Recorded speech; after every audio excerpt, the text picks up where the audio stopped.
पुरुषोत्तम महात्म्य दूसरा अध्याय। जय श्री कृष्ण।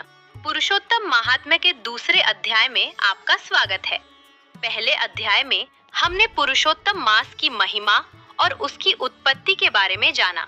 अब दूसरे अध्याय में जानेंगे इस पवित्र मास में किए गए व्रत, दान, स्नान और भक्ति के अद्भुत फल के बारे में। तो आइए श्रद्धा और भक्ति के साथ शुरू करते हैं।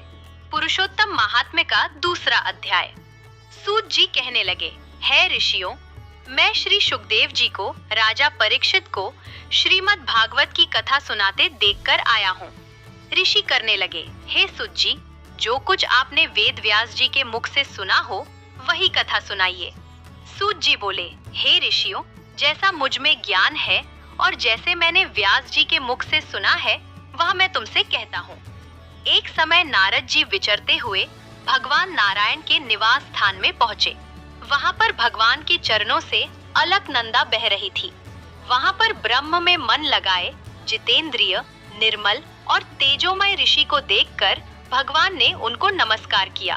तब साष्टांग नमस्कार कर श्री विष्णु की स्तुति करते हुए नारद जी करने लगे, हे देवाधिदेव, संसार के स्वामी, दया सिंधु, आप सत्यवती हो, ती सत्य हो, सत्य के सार रूप, सत्य से ही उत्पन्न हो और रसत्व योनि हो, आपको नमस्कार हो। हे भगवन, सब प्राणियों का हृदय विषयों में आसक्त है। स्त्री पुत्रादि के मोह में फंसे हुए गृहस्थी लोगों का हित करने वाला तथा मेरे लिए भी लाभदायक कुछ विचार कर मुझे बताइए। मैं आपके मुखार विंद से कुछ सुनने के लिए ब्रह्मलोक से यहाँ आया हूँ। नारद जी के ऐसे वचनों को सुनकर भगवान हंसकर नारद जी से कहने लगे कि हे नारद, भगवान श्री कृष्णादि की पुण्य कथा को सुनो।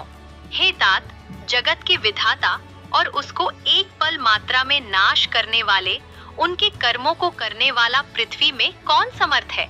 हे नारद जी, ऐसी सार युक्त कथा तुम भी जानते हो, परंतु फिर भी दरिद्रता को हरने वाला, यश और श्रेष्ठ पुत्रों को देने वाला, मोक्ष देने वाला तथा शीघ्र सेवन करने योग्य ऐसे अद्भुत पुरुषोत्तम महात्मा को करता हूँ।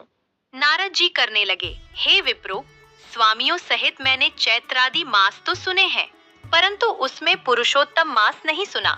यह पुरुषोत्तम कौन सा मास है और यह कैसे शुरू हुआ? हे कृपानिधे, यह सब आप मुझे कहिए। इस मास का स्वरूप और विधान मुझसे कहिए।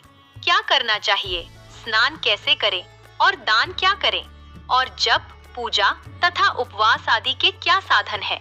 इसके अतिरिक्त और भी ऐसा कोई सार हो वह सब बतलाइए। सूत जी कहने लगे, हे ऋषियों, नारद जी के ऐसे जनहितकारक वचनों को सुनकर भगवान चंद्रमा के समान शीतल और शांति देने वाले वचन बोले। इस प्रकार दूसरा अध्याय समाप्त हुआ।